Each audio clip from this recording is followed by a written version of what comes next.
जय जय रघुवीर समर्थ. योग वसिष्ठाचा हा पुढचा भाग आज आपण सुरू करतोय. आदौ राम तपोवनादिगमनं हत्वा मृगंकांचनं वैदेही हरणं जटायुमरणं सुग्रीव संभाषणं वाली निर्दलनं समुद्रतरणं लंकापुरी दाहनं पश्चाद् रावण कुंभकर्ण हननम एतद्धि रामायणम. देखो, हम योग वशिष्ठ में उल्टी कथा जा रही अभी. इन दिनों हमारी उल्टी कथा इसलिए बोल रही हूँ, अभी तक हमने अच्छा सुना है. सब तरफ अध्यात्म में हम देखते हैं तो हम अच्छा ही सुनते हैं, सकारात्मक विचार करते हैं. लेकिन हम अगर सकारात्मक विचार करेंगे तो भी नकारात्मक वृत्तियाँ नहीं है, ऐसा नहीं. उलट ज़्यादा से ज़्यादा नकारात्मक वृत्तियाँ हमें दिखती है और हमारा जो कन्फ्यूजन है वो वहाँ पे शुरू होता है. क्या करना है अध्यात्म को पढ़कर, क्योंकि सभी तरफ हमें नकारात्मक वृत्तियाँ दिख रही है, ऐसा मन में आता है. तो वशिष्ठ जी ने भी वो जाना और उन्होंने कर्कटी राक्षसी की कथा उन्होंने शुरू की. पिछले भाग में हमने थोड़ा सा उसका स्वरूप देखा और उसको भी एक दिन ऐसा लगा कि हमें भी आशीर्वाद प्राप्त होना चाहिए, हमारी भी शक्ति बढ़ना चाहिए, नकारात्मक शक्ति भी बढ़ना चाहिए. ये भी उनकी इच्छा है. जैसी हमारी इच्छा है, हमारी वृत्तियाँ, हमारी शक्ति बढ़नी चाहिए, वैसी उनको तो ज़्यादा लालसा है, क्योंकि खुद को उन्हें दूसरों को तकलीफ देना है. दूसरों को दुखी देख के उन्हें आनंद होता है. वो भी एक प्रकार की शक्ति है. वो शक्ति बढ़नी चाहिए. इसलिए उसने, कर्कटी राक्षसी ने ब्रह्मदेव की तपश्चर्या की, ब्रह्मा की तपश्चर्या की और ब्रह्मा प्रसन्न भी हुए. हमारा हिंदू धर्म क्या बताता है कि फल देना है, फल आपको मिलना है. जो भी आपकी तपश्चर्या होगी, आपका जो भी हेतु होगा वो आपका खुद का है, लेकिन तपश्चर्या का फल तो मिलना है. और वो मिलने के लिए वो जो ब्रह्मा जी प्रसन्न जब हो गए तो उन्होंने बोला, तो कर्कटी राक्षसी ने बोला, मी रोग जंतु रूप जीव सूचिका, म्हणजे जीव सूचिका म्हणजे सजीव सुई भावे, मुझे निडल बनना है. निडल के जितना सूक्ष्म बनना है वो भी हमने देखा पिछली बार. और अशा मला बाह्य आश्रय म्हणून लोह सूचिका म्हणजे लोखंडी सुईचे स्वरूप व्हावे. अंदर भी जा सकना चाहिए, अंदर व्यक्ति के, और बाहर से भी मैंने लोह सूचिका जैसा मेरा रूप रहना चाहिए. लोह सूचिका म्हणजे लोखंडी सुई. आता याचा मुझे वो वर दो. इतनी छोटी मैं हो जाऊं, इतनी छोटी कि मुझे कुछ भी तकलीफ नहीं होना चाहिए. अभी इसका कंपैरिजन, इसकी तुलना हम हनुमान जी से भी कर सकते हैं. हनुमान जी को सब वर थे. इतना सूक्ष्म स्वरूप वो ले सकते हैं, उतना बलाढ्य स्वरूप वो ले सकते हैं. सभी सिद्धियां उनके पास है. वही सिद्धि कर्कटी राक्षसी को होना है. लेकिन कर्कटी का विषय क्या है और हनुमान जी का विषय क्या है, इसमें अंतर है. इसमें तो सबसे बड़ा भेद है. उसको भी ब्रह्मा जी ने वर दे दिया. वर दे दिया, क्यों दे दिया हम पूछेंगे. उनको क्यों वर दिया, उनका तो हेतु गलत है, लेकिन तपश्चर्या सही है ना. उसने तपश्चर्या की, ये बात ब्रह्मांड में जाती है. हमारी तपश्चर्या व्यर्थ नहीं जाती. वो जीव के ऊपर ऐसा भेदभाव ईश्वर नहीं करते. अच्छा बुरा जो भी आदमी हो, अगर वो तपश्चर्या करता होगा तो उसको फल मिलेगा. रावण को नहीं मिला. रावण को तो शिव प्रसन्न थे. शिव को उठाया था रावण ने, इतनी शक्ति थी. तपश्चर्या का परिणाम हमें मिलता है, ये बात ये सिद्ध करती है. अच्छा हो या बुरा हो, तपश्चर्या अगर की है एखादे जीव ने तो उसको परिणाम मिलेगा, उसको वर मिलेगा. हा किती मोठा विचार है. सबसे बड़ा विचार हिंदू धर्म में किया जाता है कि तपश्चर्या, भले उसका परिणाम आगे क्या होगा हम देखेंगे, लेकिन जिसने जितनी तपस्या की उसकी वजह से ब्रह्मा जी प्रसन्न हुए और उसको वर दे दिया. उसको क्या वर दे दिया कि आप लहरी की जैसी छोटी हो जाओगी. लहरें, वायु की लहरें जितनी छोटी, दिखती नहीं तरंगों के जैसी हो जाओगी और ज़्यादा से ज़्यादा हृदयों में आप प्रवेश कर सकोगी। कितना बड़ा वर दे दिया। आप तरंगों के जैसी सूक्ष्म हो जाओगी। लीलेने सुद्धा हाच वर मागितला होता. लीलेने सांगितलं मला सूक्ष्म व्हायचं आहे. आपण सतत तुलना करायला पाहिजे. प्रत्येक गोष्टीची तुलना करायला पाहिजे. एकदम गोष्ट पूर्ण करण्यापेक्षा आगे जाने से अच्छा है प्रत्येक हमने जो जो सुना है उसका निरीक्षण चिंतन मनन होना चाहिए। लीला को भी सूक्ष्म करके सरस्वती देवी उसको कहाँ लेके गई? तीनों लोगों में घुमा के लाई। वैसा ही इसने तपश्चर्या की करकटी राक्षसी ने, तो उसको क्या वर दिया?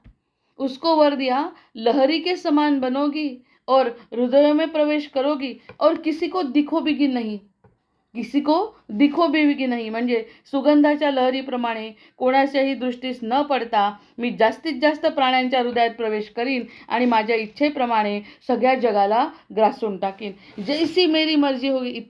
इतना हमारा पिछले एपिसोड में हुआ था.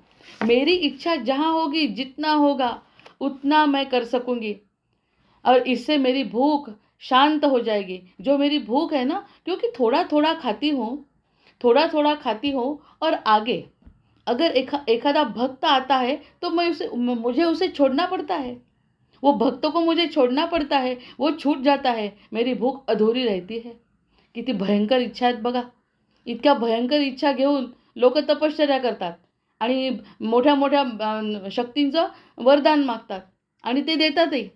हे सगळा खेळ आहे मायेचा. ये सब माया का खेल है. खरोखर भुकेच्या शांतीचे सुख केवढे मोठे आहे. वो क्या बोल रही है? हम बोल रहे उपवास करो. जितना कम खाओगे, जितना मौन में रहोगे, उतनी हमारी साधना तपश्चर्या बढ़ेगी. और ये राक्षसी क्या बोल रही है? जितनी भूख मेरी हो रही, कितना खा रही हूँ, 100 आदमी खा लिए, लेकिन मेरी भूख नहीं भागी. मुझे सबको खाना है और मुझे सब खाने के बाद मुझे अच्छा लगेगा. मेरी भूख पूर्णत्व को जाएगी, ऐसा वरदान दो. क्योंकि मेरी भूख खत्म ही नहीं हो रही आणि या कल्पनेतही किती सुख है म्हणते. हम लोग बोलते हैं अगर साधक होगा, अगर भक्त होगा, तो भक्त बोलेगा हमें कुछ नहीं चाहिए. जो शून्य में समाधान है वो किसी चीज़ में नहीं. और ये बोलती जितना मुझे मिलेगा वो उसमें तो सुख मिलेगा. क्या अच्छी बात हो गई.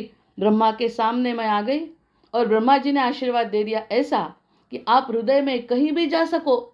और कहीं भी जाने के बाद मुझे शायद ऐसा लग रहा है कि मेरी भूख अब पूरी हो जाएगी. सुष्ट दुष्ट लोकांना छळणारी जीवसूचिका.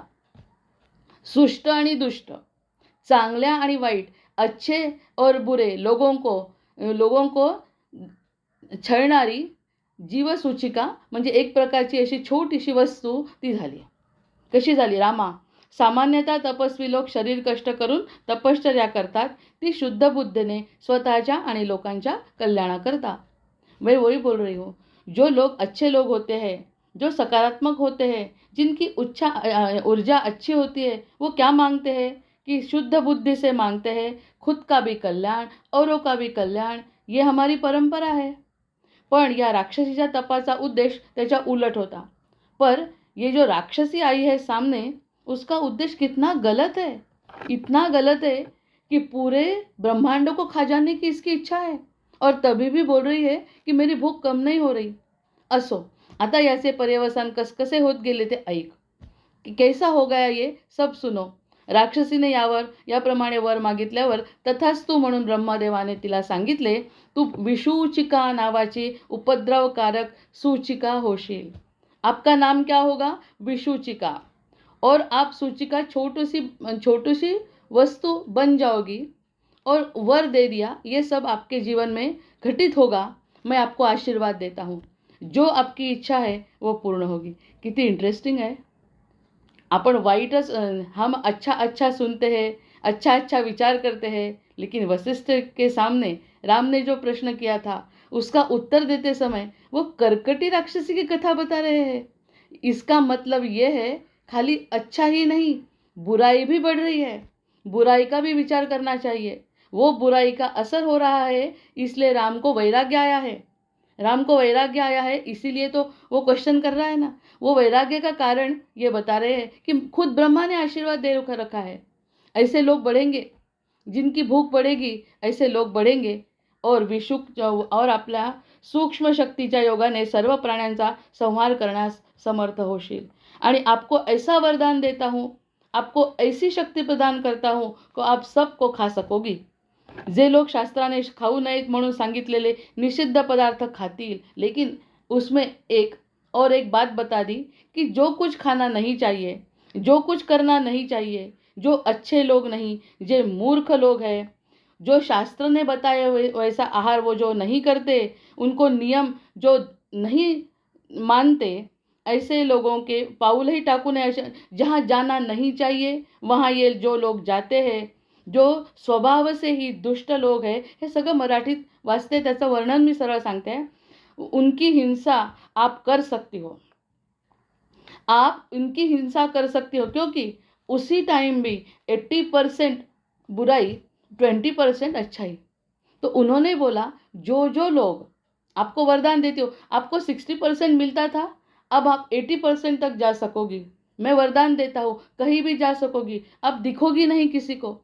और किसी के जो ऐसे ऐसे कर्म कर रहे हैं, दुष्ट लोग हैं, जो नहीं खाना चाहिए वो खाते हैं, जो जाना नहीं चाहते वहाँ जाते हैं, ऐसे लोगों को आप मारकर खा सकोगी। अशा दुष्ट लोकांच्या हृदयात प्राणवायू बरोबर प्रकाश करून प्राणवायू के साथ आप उसके अंदर जाओगी, श्वासोश्वासासोबत, ज्याला आपण व्हायरल म्हणतो। श्वासाच्या सोबत तू त्या लोकांच्या हृदयामध्ये जाशील आणि त्यांचा यकृत, प्लीहा, पोटातील आतडी इत्यादी अनेक ठिकाणी रोगांचा प्रादुर्भाव करून तू त्यांना नाश करशील, त्यांचा नाश करशील। हमारा जो पूर्व प्रारब्ध है, हमारा अगर पूर्व प्रारब्ध बढ़ा और गलतियाँ की हुई वो सामने आ गई, कर्म का परिणाम अगर सामने आ गया, हम अगर ऐसे गलती करने लगे तो ये राक्षसी के लिए वो दरवाज़ा खुला कर दिया। ब्रह्मा जी ने ये सब दरवाज़ा उसके लिए खुला कर दिया, खुले आम चले जाओ, कोई आपको रोकेगा नहीं, कोई आपको टोकेगा नहीं। तब से हमारे ये जो रोग है वो रोग शरीर में बसने लगे, और जो रोग है वो आदमी को खाने लगा। विषुचिका म्हणजे पटकीचा जंतू होऊन तू शास्त्रनिष्ठ सदाचारी माणसे आणि दुराचरणी लोक अशा दोन्ही प्रकारच्या लोकांना भंडावून सोडशील। आणि त्या ठिकाणी जो अच्छे है उनको भी होगा और जो बुरे हैं उनको तो होगा ही होगा, ऐसे अंदर जाके उसका आप नाश कर दोगी। आता जो अच्छे लोग हैं उनको क्या है, अच्छे लोग जो है पूर्व प्रारब्ध का परिणाम हो के, जसं आत्ता आपण बोललो, पूर्व प्रारब्धाच्या परिणामाप्रमाणे ज्या काही चुका असतील त्या चुकांप्रमाणे त्यांच्या शरीराला त्रास देण्याचं कार्य ही करणार आहे कर्कटी। बुरों को तो करेगी ही, लेकिन अच्छों का भी अगर प्रारब्ध खराब है तो प्रारब्ध के अनुसार उसको, उसके देह को वो खा सकेगी। भले ही उसको, उसके आत्मा को वो कुछ नहीं कर सकेगी, लेकिन उनका भी देह आप खा सकोगी। इसका मतलब हम बोलते हैं ना कि साधु संत होके भी उनको कैंसर कैसा हुआ, साधु संत होने के बाद भी उनके देह का प्रारब्ध कैसा रहा, इतना खराब उनका देह का व्यवहार होता रहा, ये सब कैसा? तो ये ब्रह्मा जी का आशीर्वाद है। किसको? अपने कर्कटी राक्षसी को, और वो सब तरफ जा सकेगी, ऐसा वरदान। कितनी वाइट है, कितनी बुरी आकांक्षा उसके मन में, लेकिन वो सत्य है, वो भी हमें मानना पड़ेगा। संसार में अगर हम आए हैं तो सत्य ये भी है कि ये सब होता है, शरीर का होना, बाकी मन का कुछ नहीं होने वाला, आत्मा का कुछ नहीं होने वाला, ये अलग बात है। लेकिन देह का कुछ जो होने वाला है वो होने वाला है, क्योंकि वो वरदान ही ऐसा मिला है कर्कटी राक्षसी को। मात्र सदाचारी शास्त्रांच्या नियमांना अनुसरून वागणाऱ्यांना चिकित्सा आणि उपचारांच्या योगाने तुझा प्रतिकार करता यावा म्हणून मी एक मंत्र निर्माण केला आहे। अभी देखो, अभी ठवकर सर गए हैं, इतने सारे रोगी लेकर गए हैं, उनके हाथ को यश क्यों आता है? ये अच्छे लोगों को यश क्यों आता है? क्योंकि ब्रह्मा जी ने ये भी वरदान दिया है कि सदाचारी लोग अगर आपको मिल गए, सदाचारी लोग अगर आप हो गए, तो आपको एक मंत्र देता हूँ, वो मंत्र पढ़ने के बाद आपको कुछ भी तकलीफ ये कर्कटी राक्षसी नहीं दे सकेगी। म्हणून हे लोक आपल्याला जे मदत करतात, आपल्याला असं वाटतं की हमारा सब हाथ से निकल चुका, लेकिन तभी भी धन्वंतरी के रूप में कोई डॉक्टर अपने सामने आएगा और आपका उपचार करेगा तो उसको ठीक हो जाएगा, वो उसके देह को कुछ भी ये कर्कटी राक्षसी नहीं कर पाएगी। ये भी वरदान ब्रह्माजी ने दे रखा। आता सध्या ठवकर सर घेतात आहे, त्याची अगदी प्रत्यक्ष अनुभूती आपण सगळेजण घेतोय। इतके रोगी त्यांनी बरे केलेले आहे आणि करत राहणार आहेत। हा सगळा ब्रह्माजीचा खेळ आहे। म्हणून आत्मसाक्षात्कार व्हावा, प्रकृतीचा खेळ कळावा। हमें कुछ इस टाइम का नहीं समझना, हमें पूरा समझना है, क्योंकि जो जो कुछ घटित होता है संसार में वो सब जानने की इच्छा है हमारी। और ये दुष्ट राक्षसी भी है जीवन में, ये कुछ हमें मालूम नहीं क्या? ये भी हमें मालूम है कि कर्कटी का काम भी चालू है। कितना बुरा प्रभाव, कितना बुरा असर हमारे जीवन पर कर्कटी डालती है, ये भी हम देखते हैं। प्रथम उपचार करणाऱ्याने हिमालय पर्वतावर कर्कटी नावाची राक्षसी आहे। विषुचिका आणि अन्यायाबाधिका या आणखी 2 नावांनीही ती प्रसिद्ध आहे। हिमालय पर्वतावर कर्कटी राक्षसी आहे, अन्यायबाधिका आणि या 2 नावांनी ती प्रसिद्ध आहे। तिच्या निवारणाचा मंत्र म्हणतो असे असं म्हणावं आणि नंतर पुढील मंत्र म्हणावा। ओम ह्रीं राम ह्रीं राम विष्णू शक्तये नमः। ओम ह्रीं राम विष्णु शक्तये नमः।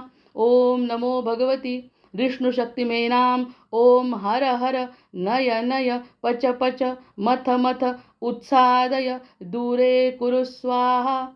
हिमवंतं गच्छ जीव स स चंद्रमंडलगतोसी स्वाहा।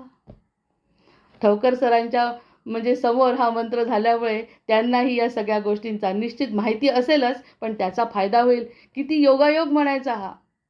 असा मंत्र ब्रह्माजींनी स्वतः सांगितलाय आणि ब्रह्माजींनी सांगितलंय की हा जर मंत्र म्हटला तर कर्कटी राक्षसीचा जरी परिणाम झाला तरी त्याचा परिणाम न होता त्यातून रोगी वाचू शकतो। धन्वंतरीच्या रूपाने एखादा डॉक्टर भेटेल आणि त्यांना या कष्टातून मुक्ती मिळेल। पण इकडे हिलाही वरदान देऊन टाकलं की तुला जे वाटेल ते कर, हे भगवती पराविष्णू शक्ते तुला नमस्कार असो अशी। आता याचा अर्थ सांगितलाय ते आपण त्या ठिकाणी जात नाही, कारण चंद्रमंडलामध्ये मी नेऊन ठेवतोय त्यांना, आणि वो चंद्रमंडल में जाने के बाद वो जो व्यक्ति है उसको शांति प्रदान होगी, क्योंकि वो मंत्र का सहाय्य उसने लिया है। क्योंकि उसने क्या बोला है कि तुझ्या निवारणाचा मंत्र मी म्हणतो, कर्कटी राक्षसीपासून किंवा या दुष्ट शक्तींपासून मला त्याचा बाधा होऊ नये म्हणून हा मंत्र मी मनापासून म्हणतो। ऐसे अगर वो योगी ने बोला तो उसको कुछ भी परिणाम उस कर्कटी राक्षसी का नहीं होने वाला।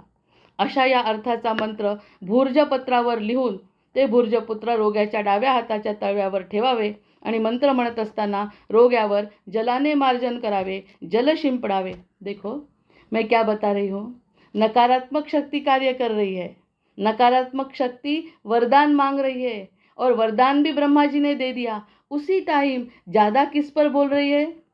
ज़्यादा बोल रहे हैं ये मंत्र बोलो।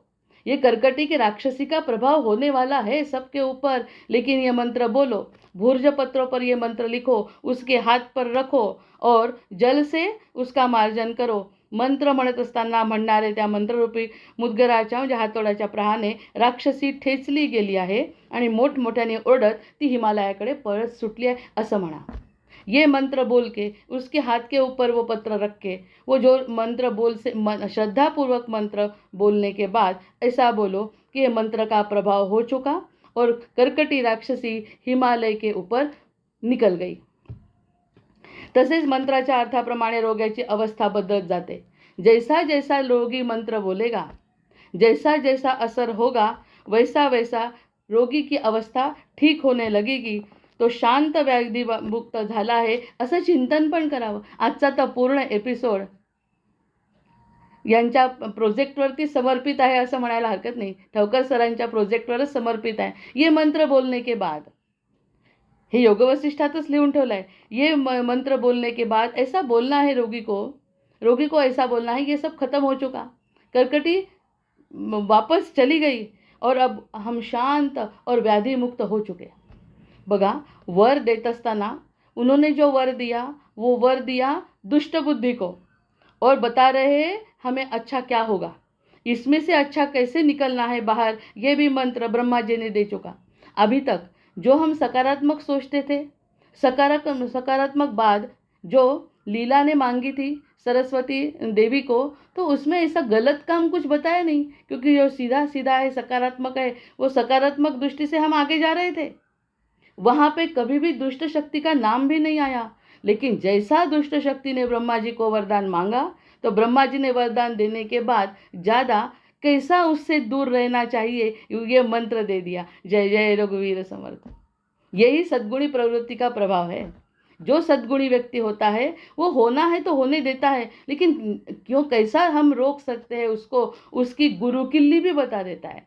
क्योंकि कलियुग का प्रभाव है, अपनी दिनचर्या भी ऐसी है कि ये सब रोग हमारे होने वाले हैं। लेकिन अगर ऐसे रोग हुए तो मन की परिस्थिति ठीक रखो। मैंने खुद के आश्वासन दे दिया है। ये जो मंत्र चार श्लोकों का जो मंत्र है वो मंत्र पढ़ो तो आपको ऐसा लगेगा कर्कटी राक्षसी हिमालय की ओर भाग गई। हा मंत्र साध्य करून घेतल्याने शुचिर्भूत होऊन स्वस्थ चित्ताने आचमन करून वरील क्रमाने विधी करावा आणि तो मंत्र विषुचिकेला संपूर्ण नष्ट करे।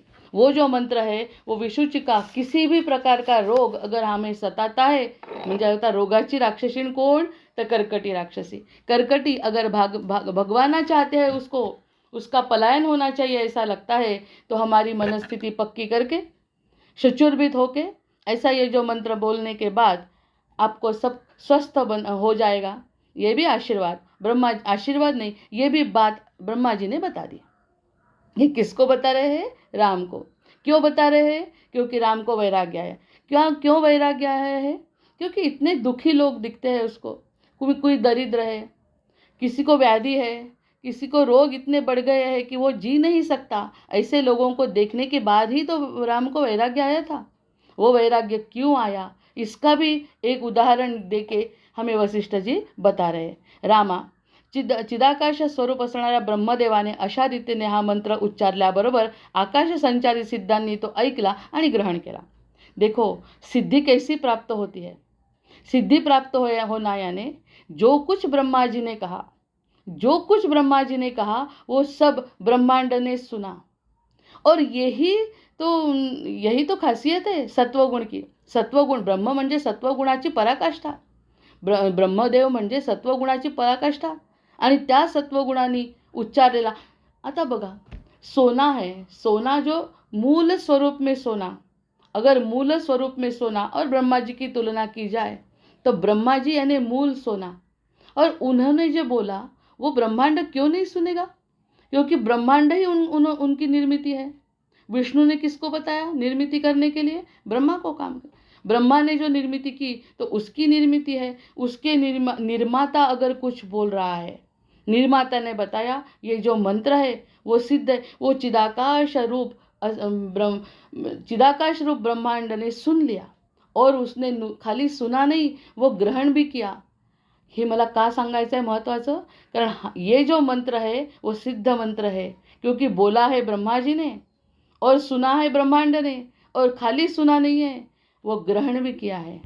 वो ग्रहण करने के बाद जो मंत्र तैयार हुआ वो बताते समय वशिष्ठ जी बोलते हैं कि आपको योग मिलेगा, क्योंकि आपने ये जो मंत्र है वो मंत्र की साधना शुचिर्भूत होके, मन शांत करके, उसका विश्वास करके अगर बोलोगे तो सिद्ध मंत्र आपके जीवन में कार्यरत होगा। किती मोठी गोष्ट आपल्याला ब्रह्माजींनी देऊन ठेवली आहे। आणि रोगांनी पछाडलेलं शरीर आपण बघतोय, त्याचाच तर सगळ्यात मोठा त्रास आहे। हा मंत्र म्हणा आणि त्या राक्षसीला आपण हिमालयाच्या वर ढकलून द्या। अति हावरटपणामुळे सुबुद्धीला खग्रास ग्रहण। देखो ये सब उन्होंने बता दिया, यानी पूरा पैराग्राफ हमने किसका सुना? एक बार बताया कि राक्षसी को क्या चाहिए, राक्षसी को देने के बाद आशीर्वाद दे दिया, आपको जो चाहिए वो ले लो, मैं देता हूँ, जो दिखेगा उसको खा डालो, जो दिखेगा उसको खा डालो। इसमें सत्वगुण वाले आएंगे सामने, उसको भी खा सकते हो, लेकिन दुर्गुण जो लोग, जो गलत करने वाले जो लोग हैं वो क्यों ये मंत्र बोलेंगे? ये सब जिसको खाना है उसको खाओ, खाने के बाद जो ये मंत्र पढ़ेंगे उनको कुछ नहीं होगा। यानी सत्वगुण का कुछ बताया नहीं। जो पूजा पाठ करते थे वो भी उसके घेरे में आ गए। क्यों? क्योंकि पूर्व प्रारब्ध से हम आते हैं, पूर्व प्रारब्ध से हम आते हैं। अगर हम ऐसा आ भी गए तो जो उनको उनसे मुक्ति चाहते हैं उन्होंने ये मंत्र बोलना चाहिए। एक बार फिर से मंत्र बोलती हूँ, ओम रीम राम विष्णु शक्तये नमः। ओम नमो भगवती विष्णु शक्ति में नाम। ओम हर हर नय नय पच पच मथ मथ उत्सादय दूरे कुरु स्वाहा। हिमवंतं गच्छ जीव स चंद्रमंडलगतोऽसि स्वाहा। ऐसा प्रकार का जो मंत्र ब्रह्मा ने खुद बोला, वो ब्रह्मांड ने सुना, सुनने के बाद ग्रहण किया और उसको चंद्र की शक्ती प्रदान की। आता त्याचं पूर्ण जे वर्णन आहे ते मी सांगितलं नाही, कारण काय सांगितलं, या अवस्थेमध्ये बताना ही चाहिए। इस अवस्था में क्या होता है, ज्ञानेंद्रिय कर्मेंद्रिय अंतःकरण प्राण या सर्वांनी ती संपन्न झाली होती। सूक्ष्मदर्शिकेमधून तिचे चमकणारे डोळे एखाद्या किरण रेखेसारखे शरीर सुंदर दिसत होते। असे रूप झाल्याबरोबर आकाशात उड्डाण करीत ती काही काळ तरंगत राहिली। नंतर कोणाच्या दृष्टीस न पडता मुकाट राहून प्रत्येकाच्या शरीरात शिरण्याचे आपले काम तिने सुरू केले। उसको ब्रह्मा जी का आशीर्वाद मिलने से क्या हुआ, बहुत सुंदर दिखने लगी। ज्ञानेंद्रिय कर्मेंद्रिय अंतःकरण प्राण इस सर्व से वो संपन्न हो गई। उसको कुछ कम नहीं रहा, म्हणजे दुःख पुष्ट झालं। उसको शक्ति मिली, उसको शक्ति मिलने से बहुत सुंदर दिखने लगी। और सुंदर दिखने के बाद जैसे शूर्पणखा सुंदर रूप युवती का रूप लेके राम के सामने आई तो कुछ फर्क नहीं पड़ा, लेकिन अगर वही युवती दूसरे किसी के सामने जाती तो उसका असर हो जाता, लेकिन राम के सामने उसका असर नहीं हुआ, वो अलग बात है। लेकिन ऐसा रूप लेके अगर आई, यानी सब अच्छे इसमें, इसलिए हमें कैसा अच्छा लगता है ना, सब कुछ अच्छा लगता है। जितना सुंदर दिखता है हमारा पूरा शरीर ग्रसित कर देता है। जितना हम ऐशो आराम करेंगे, सुंदर दिखता है ये सब ऐशो आराम, हमें लगता है यही सब अच्छा है, वो भ्रम है ये, लेकिन हमें भ्रम नहीं समजता। असा विचार केलाय बघा बुद्धिवर्तीनी। या कर्कटी राक्षसीचा परिणाम, कर्कटी राक्षसी का परिणाम ऐसा हुआ हमारे जीवन पर, जो कुछ अच्छा दिखता है उसके सामने जीव भागने लगा। जो हम विलेज में रहते थे, अच्छी संस्कृति थी, वो संस्कृति क्यों छोड़ी, क्योंकि वो जब आपण म्हणतो ना चकचकणारी दुनिया, ज्याच्यामध्ये आपलं मन रमलं, त्या चकचकीत दुनियेमध्येच आपल्या हृदयाचे आपल्या शरीराचे हाल झाले, हे आपण आता मानायला पाहिजे की नाही। जितकं सुंदर दिसतं, जितकं साधं झालं आहे, ते सगळं साधं आपल्या शरीराला ग्रासतंय की नाही, हा प्रश्न महत्त्वाचा आपण विचारतो। ते रूप आहे कर्कटी राक्षसीचं। मग त्यामुळे अगर हम कर्कटी राक्षसी के प्रभाव में आ गए तो हमारे पूरे रोग शुरू हो जाते हैं। जितना हम सात्विक जीवन जिएंगे वह कर्कटी राक्षसी नहीं रहेगी। ये भगवान ब्रह्मा का आशीर्वाद है। आता हे सगळं पटतंय, आपण हे अनुभवतोय तेव्हा हा आपण विचार करतोय, पण योग वसिष्ठामध्ये ते आधीच लिहून ठेवलंय। जितना अच्छा देखोगे, जितना सादा देखोगे और उसका प्रभाव अगर आपने ले लिया हमारे जीवन पर, जितनी निद्रा, जितना आलस्य, जितना ये सब सुख सुविधा हम लेंगे, उतना हम कर्कटी राक्षसी के प्रभाव में आएंगे। इसीलिए वो उसमें घुसकर बैठ गई। जीवसूचीच्या मनोमय वासनामय रूपात ती स्वतः उदर रहित, उसको उदर नहीं था। आता बघा वातावरण, मागच्या वेळेस पिछले एपिसोड में हमने सरस्वती देवी और लीला देवी का कितना अच्छा वर्णन मन में किया। अच्छे से सरस्वती देवी के साथ लीला देवी चिदाकाश में गई। कितना सुंदर वर्णन, चिदाकाश में क्या क्या दिखा, कितना सुंदर वर्णन हमने किया, हमने चिंतन मनन उसके ऊपर किया। अब इसमें मनोमय वासनामय रूपामध्ये हम ऐसा सोचना चाहिए, उसको उदर ही नहीं है। ये जो कर्कटी राक्षसी है उसको उदर नहीं है, उदर रहित है, पेट नहीं है उसको, पण इतर प्राण्यांचे शरीर पोखरणे दूषित करणे या कामात ती गढून गेली है। उसको उदर नहीं है, उसका उदर कैसा पूरा करेगी, वो उदर भरण कैसा करेगी, क्योंकि उदर ही ऐसी आकृति उसके पास है नहीं। हम कैसा थोड़ा सा खाएंगे शांत हो जाएंगे, वो शांत होती ही नहीं है। वो शांत होगी कैसे, क्योंकि उसको उदर ही नहीं है। वो जितना तकलीफ दे सके ज़्यादा, उसको तकलीफ खुद की नहीं है, दिन रात मेहनत करके अपना उदर भरने की चाह वो रखती है. उसको उदर नाही आहे, भरना चाहिए, भरना चाहिए. दुसरों को तकलीफ देना चाहिए. किती भयंकर आहे हे सगळं. आणि असं घडतं. हे लोक त्रासत नाहीत. त्यांना कष्ट केले तरी त्याचं काही वाटत नाही. सत्वगुणाचे लोक जे आहेत, जो सत्वगुणी लोग हैं वो थकते हैं, निद्रा करते हैं, शांत शांत स्वरूप से निद्रा करेंगे, 6-7 घंटे सोएंगे, उसके बाद उठेंगे, अच्छे विचार करेंगे, अपनी दिनचर्या शुरू करेंगे. और ये रात दिन खाना खाना खाना खाना, दूसरों को तकलीफ देना. खाना भी कैसा खाना? जंगल में जाके नहीं खाना. जंगल में जाना है, जो पड़ा है वो खाना, ऐसा नहीं. अच्छे अच्छे लोगों को तकलीफ देना, और तकलीफ देने के बाद भी कष्ट नहीं होते उसको, और खाते ही रहना, खाते ही रहना, खाते ही आन दो. ऐसी प्रवृत्ती दूषित कर, इसमें गढून जाणे. याच्यामध्ये ती इतकी रमली आहे. आता का रमली याचं पण कारण आहे. उसको आशीर्वाद मिला, उसने तपश्चर्या की. वाईट प्रवृत्तीने भी तपश्चर्या की. वाइट प्रवृत्ति ने तपश्चर्या की, ब्रह्मा को वर देना पड़ा. ब्रह्मा ने वर दे दिया तो और सूक्ष्म होके जितना जितना अच्छा दिखता है उसमें सब घुस गई. और घुसने के बाद जो जो उसके आवेश में आ गए, जो नहीं आए, जो आए, उसको खाने लगी. खाने के बाद उसका पेट भरने का तो चांस ही नहीं कुछ, क्योंकि वो तो आस बढ़ा दी ब्रह्मा ने आस बढ़ा दी. खाते गई. उधर भी उसका खत्म नहीं, उसकी शक्ति भी खत्म नहीं. इतनी सुंदर दिखने लगी, क्योंकि जितनी सुंदरता, जिसकी जितनी माया का बढ़ाना चाहिए, वो माया का, भ्रम का पूरा माहौल बढ़ गया. खाने लगी. विचार करू शकतो. जितना अच्छा विचार हमने लीला रानी के इसमें किया, उतना ही बुरा. लेकिन सच, ये भी कटु सत्य है. वो सच उसने क्या दूषित काम घडून केवळ आपल्या हौसेप्रमाणे, जैसा लगेगा वैसा. राम के सामने आई तो कुछ नहीं चलता, लेकिन हमारे जैसे अज्ञानी जीव के सामने कुछ अच्छा पदार्थ आ गया, हमें पता है ये अच्छा नहीं है, लेकिन वो अच्छा रूप लेके. देखो आजकल की खाने की परंपरा में भी एक ऐसा एक पदार्थ डालते हैं कि जिसकी हमें आदत हो जाती है. वो जो फ्रैग्रेंस है, वो फ्रैग्रेंस हमें अट्रैक्ट करता है, और वो फ्रैग्रेंस के कारण वो पदार्थ हम खाते हैं. मालूम है ये अच्छा नहीं है, लेकिन फ्रैग्रेंस इतना अच्छा रहता है. वो अच्छा रूप कर्कटी का है. वो जो अच्छा लगता है, वो जो पदार्थ मैं बता नहीं सकती क्योंकि उतना मेरा अभ्यास नहीं है उसके ऊपर, लेकिन वो कुछ एक पदार्थ डालते हैं रेस्टोरेंट्स में, तो वो हमें आकर्षित करते हैं. हमें मालूम है वो अच्छा नहीं है, लेकिन वो आकर्षण इतना ज़्यादा है कि हम खा लेते हैं. तो ऐसी ये जैसा लगे वैसा रूप लेती है. जैसा लगे, जिस पदार्थ में जाना चाहिए, जिसके सामने जाना चाहिए, अच्छा रूप लेके जाती है.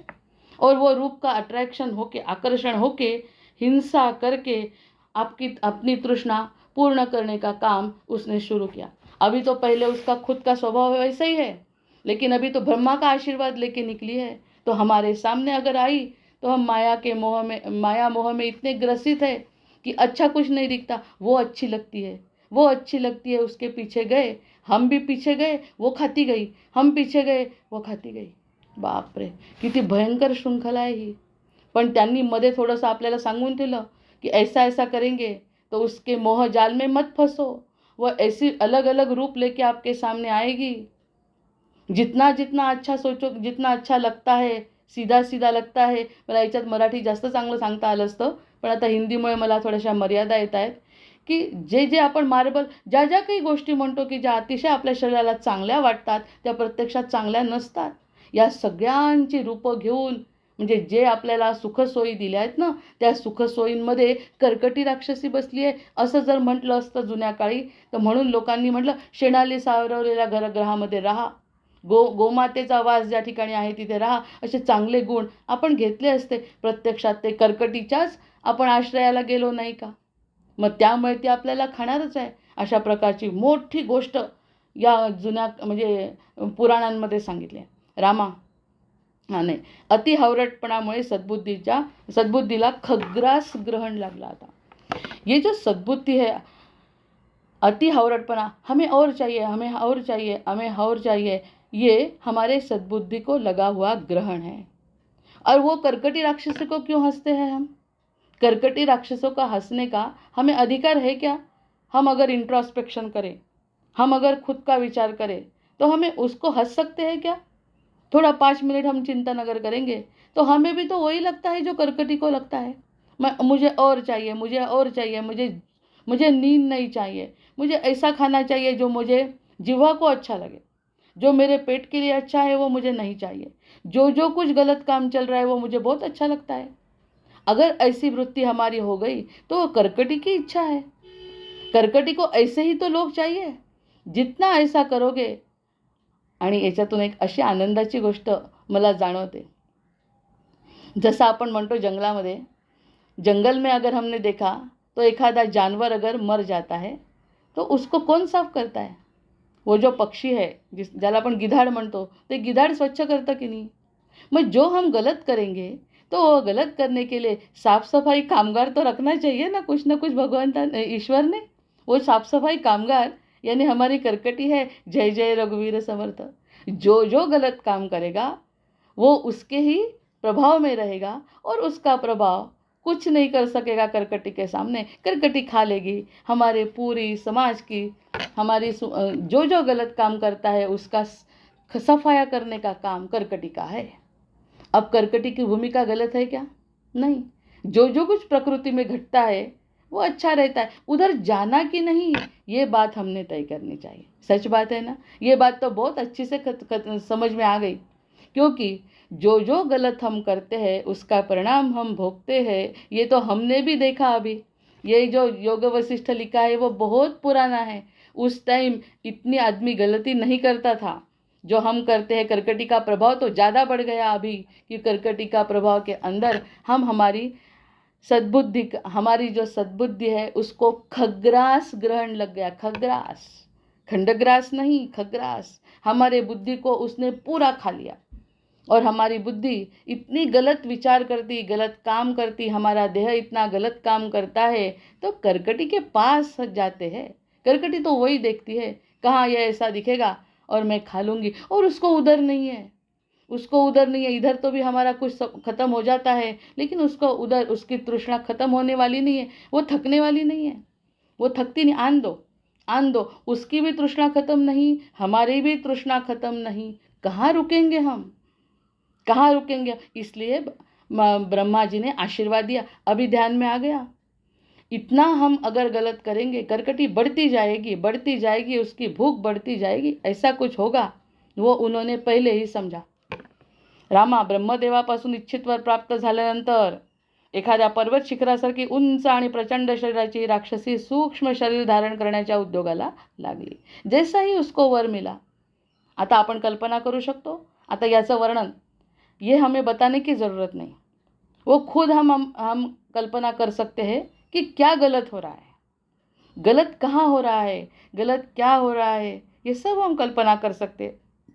अगर हमें गाइडलाइन मिल गई, मार्गदर्शन मिल गया कि कर्कटी कहाँ है, तो हम उसके ऊपर विचार कर सकते हैं। उसने सूक्ष्म रूप धारण किया और उसको जो करना है, उसको उद्योगाला लागली म्हणतात, उसको जो करना है वो करने के लिए सिद्ध हो गए। प्रथम मेघाच्या आकाराची, नंतर त्याहून लहान झाडाच्या फांदी इतकी, नंतर मनुष्याकार, नंतर हाता एवढी, बोटा एवढी, आणि अशी लहान लहान लहान होत शेवटी ती अगदी बारीक विणकामाच्या सुईच्या आकाराची सुई, आणि शिवाय फुलातील अगदी बारीक केसराच्या आकाराची जीवसूची बनली। छोटी छोटी छोटी होत होत होत ती जीवसूचीच्या आकाराची बनली। मनोराज्यातील काल्पनिक पर्वत अचानक ढेकळासारखा दिसू लागावा त्याप्रमाणे त्याच्या संकल्पाच्या योगाने तिच्या अवाढव्य शरीराची अतिसूक्ष्म अशी जीवसूचिका झाली। त्या अवस्थेत ज्ञानेंद्रिये, कर्मेंद्रिये, अंतःकरण, प्राण या सर्वांनी ती संपन्न होती। सूक्ष्मदर्शिकेमधून तिचे चमकणारे डोळे आणि एखाद्या किरणरेखेसारखे तिचे शरीर सुंदर दिसत होते। जर सूक्ष्मदर्शिकातून बघितलं, सूक्ष्मदर्शक यंत्र के सामने से देखेंगे तो वो दिखती थी, अन्यथा वो नहीं दिखती थी। असे रूप झाल्याबरोबर आकाशात उड्डाण करून ती काही काळ तरंगत राहिली। नंतर कोणाच्या दृष्टीस न पडता मुकाट राहून प्रत्येकाच्या शरीरात शिरण्याचे आपले काम तिने सुरू केले। कुछ टाइम तक वो आकाश में घूमती रही, क्योंकि अभी तो उसको वर मिल गया। अभी वो क्या देखती है, कौन मेरा सावज है, कौन ऐसा आता है मेरे सामने, जो आएगा उसको खाऊंगी। दिखती सुंदर है लेकिन आंखों से नहीं दिखती, और न दिखने के बावजूद भी उसके शरीर में, क्योंकि वो शरीर में प्रवेश कर सकती. जीवसूचीच्या मनोमय वासमय नामय रूपात ती स्वतः उदररहित पण इतर प्राण्यांचे शरीर पोखरणे दूषित करणे या कामात घडून गेली. पण या सूक्ष्म देहाने तिला खाता मात्र काहीच येत नव्हते. असा तिचा उलटा प्रकार झाला. अब क्या हो गया उसका प्रॉब्लम. जितना सूक्ष्म वो हो गई, सूक्ष्म होके शरीर में तो जा सकी, लेकिन जितना खाना है वो खा नहीं सकती थी, क्योंकि शरीर सूक्ष्म है और उसको उदर नहीं है. शरीर सूक्ष्म है और खाना बहुत ज़्यादा मिल गया, वो खाने में उसको तकलीफ होती. ऐसा उलटा प्रकार उसका हो गया. रामा, आपले प्रचंड शरीर टाकून सुईसारखे जंतूचे असले हीन तुच्छ रूप धारण करण्यात तिला काय पुरुषार्थ वाटला असेल. कधी शांत न होणाऱ्या, जगाची निरर्थक हानी करणाऱ्या तृष्णेमुळे तिने एवढी मोठी तपश्चर्या फुकट घालवली की काय असं वाटायला लागलं. खरोखर मूर्ख प्राण्यांच्या चित्तात अशा प्रकारे बऱ्या वाईटाचा, लाभहानीचा विचार कधीच येत नाही. सर्वस्व संकल्पवशात लघु भवती वा गुरु, स्वतःच्या संकल्पानेच प्रत्येकजण लहान किंवा थोर होत असतो. उसको क्या लगता था. उसको लगता था कि मुझे बहुत खाना चाहिए, इसलिए उसके शरीर के अंदर जाना चाहिए. उसके सामने से खाने को मिलता था. एखादी व्यक्ति अगर सामने आ गई तो वो खा सकती थी, क्योंकि मुख उसका बड़ा था. लेकिन अब उसने छोटा मुख ले लिया. छोटा मुख क्या, कुछ इतना छोटा शरीर ले लिया कि उसके शरीर में घुस गई. तो शरीर में घुस जाने के बाद इतना बड़ा शरीर, वो खाना उसको कठिन जा रहा था.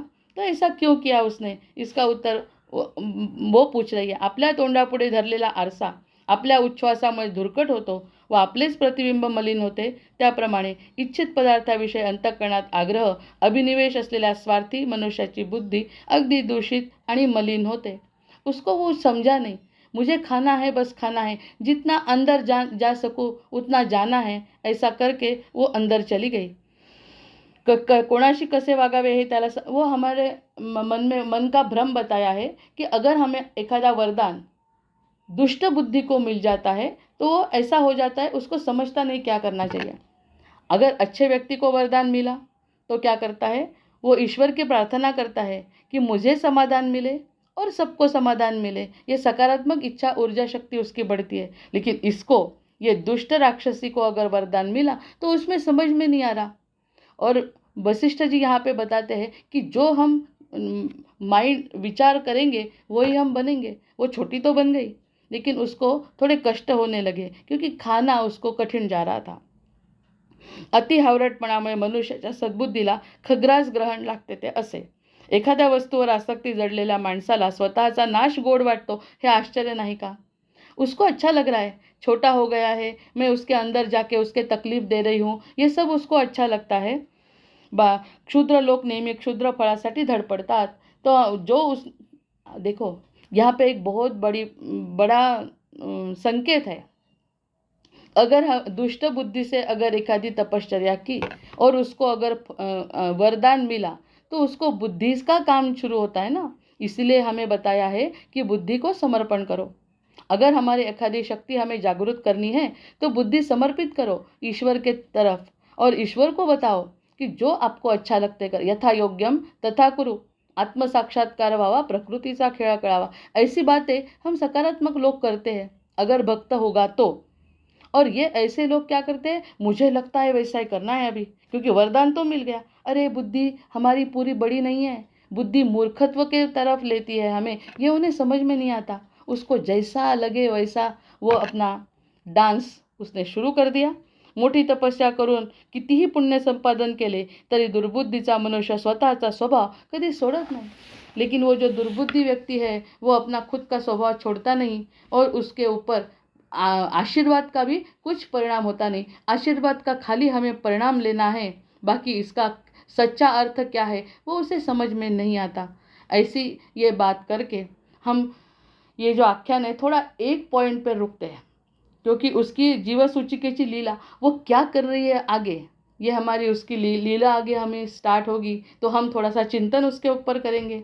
ये जो लीला स्टार्ट करने वाली है, ये जो लीला अच्छी है क्या, ये सब ये जो वो करने वाली है ये अच्छी होगी.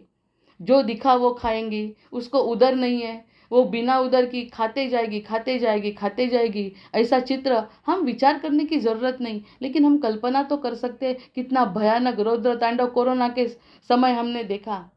जो आदमी आया सामने, उसका गला घोटा गया, वो जीवन में रहा ही नहीं, उसका अंत्य संस्कार भी कर नहीं सके, इतना बड़ा प्रभाव उसके ऊपर चला, क्योंकि वो कलियुग का प्रभाव ऐसा आता है। वो सब कर्कटी का विषय है।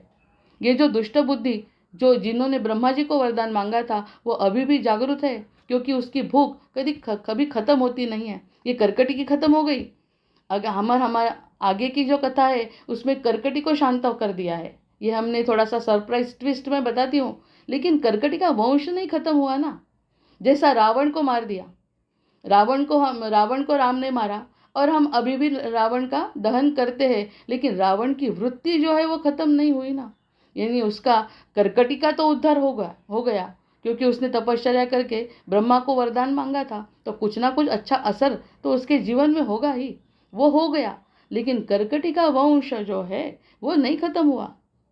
वो कैसे खत्म नहीं हुआ ये हम देख रहे हैं अभी। इसलिए उसकी जो लीला है, वो लीला हम हमारे मन से हम चिंतन तो नहीं करेंगे उसका, लेकिन मन से हम कल्पना कर सकते हैं कि जो हम गलत भोग रहे हैं, जो गलत हमें दिख रहा है, वो सब कर्कटी का वंश है। जैसा रघुवंश का हम अभ्यास करते हैं, वैसा कर्कटी का भी एक वंश है, और वो वंश की तरफ जाना कि नहीं, और ब्रह्मा जी ने वो आशीर्वाद दे रखा, अगर उसके तरफ गए नहीं तो कर्कटी आपको कुछ नहीं कर सकेगी। ये जो मंत्र दिया है, वो हिमालय के ऊपर वो रहती है, ये सब आपको बता दिया, उससे हम भाग सकते हैं। हमारे पास अच्छे अच्छे डॉक्टर है, हमारे पास अच्छे अच्छे मंत्र है, कर्कटी कुछ नहीं कर सकेगी। अगर करती है तो देह को करेगी। वो लीला क्या है उसकी, वो क्या क्या करती है, कैसी करती है, ये सब हमें अगले एपिसोड में देखना है। जय जय रघुवीर समर्थ, जय जय रघुवीर समर्थ।